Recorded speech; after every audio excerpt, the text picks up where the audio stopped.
The morning shift at a Chicago tech firm began like any other, with quiet keyboard clicks and the low hum of conversations drifting through the open office.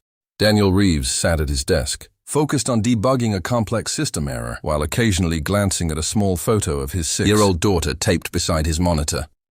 Being a single father wasn't easy, but he balanced it with quiet determination, rarely drawing attention to himself.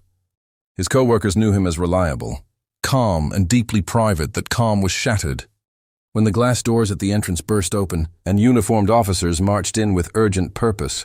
At first, people assumed it was a mistake, or perhaps a visit related to another department. But when the officers walked straight toward Daniel's workstation, a wave of confusion spread across the floor. Conversation stopped. Chairs turned. Daniel looked up slowly, his brow tightening as one of the officers called his name.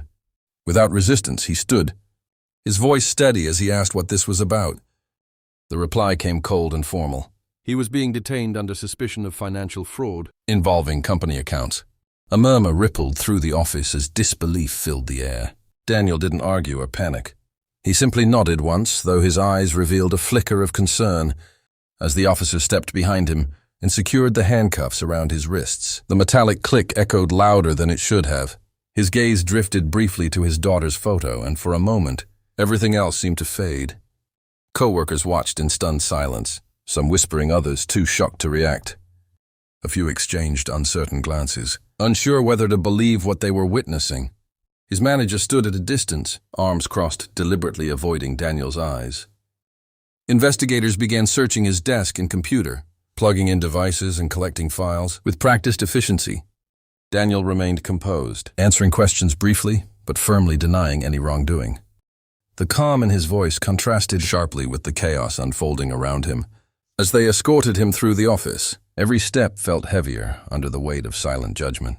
The elevator doors ahead seemed like a final exit from everything he had built.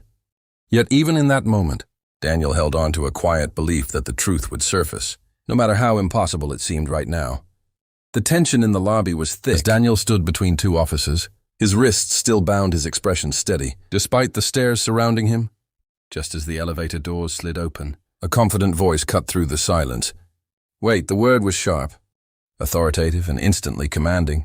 Federal Prosecutor Laura Mitchell stepped forward, her presence alone enough to shift the atmosphere. She had arrived to oversee the case personally, but the moment her eyes fell on Daniel, something changed. Her steps slowed, her gaze narrowing as recognition surfaced from years buried in memory. For a brief second, the professional mask she carried so well slipped. She studied his face carefully, connecting it to a moment long ago. A roadside accident chaos.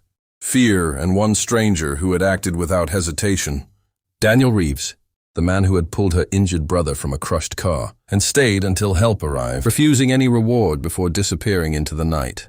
That memory clashed violently with the scene before her. Now there was no hesitation in her next move. Remove the cuffs, she ordered, her voice firm and leaving no room for argument. The officers exchanged uncertain glances, caught off guard by the sudden command. Ma'am, he's the primary suspect. One of them replied cautiously.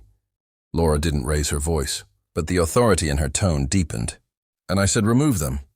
Reluctantly, the cuffs were unlocked, the tension in the room shifting as Daniel slowly lowered his hands. He looked at her, confused but composed, clearly not recognizing her yet. Laura turned to the lead investigator, her expression now fully controlled, but her eyes sharp with suspicion. I want every piece of evidence re-examined now. Within hours, the case that had seemed airtight began to unravel. Financial records showed inconsistencies that pointed away from Daniel and toward a high-ranking executive who had quietly manipulated the system to cover his own embezzlement. Digital logs had been altered, timestamps shifted, and access trails forged with precision, but not perfectly. Laura oversaw every step, pushing her team to dig deeper, refusing to accept assumptions. Daniel remained cooperative throughout, answering questions with clarity, his calm demeanor never breaking despite the ordeal. By late afternoon, the truth stood undeniable. Charges against Daniel were dropped immediately, and the real culprit was taken into custody. As the officers stepped back, the atmosphere in the lobby changed from suspicion to quiet disbelief. Laura approached Daniel once more, her expression softer now. You probably don't remember me, she said, a hint of gratitude in her voice. Daniel studied her for a moment, then shook his head slightly. She smiled faintly years ago. You saved someone very important to me. Daniel gave a small, humble nod, as if such actions required no recognition. As he walked free, dignity intact, Laura watched him go, reminded that sometimes justice begins not just with evidence, but with knowing the kind of person someone truly is.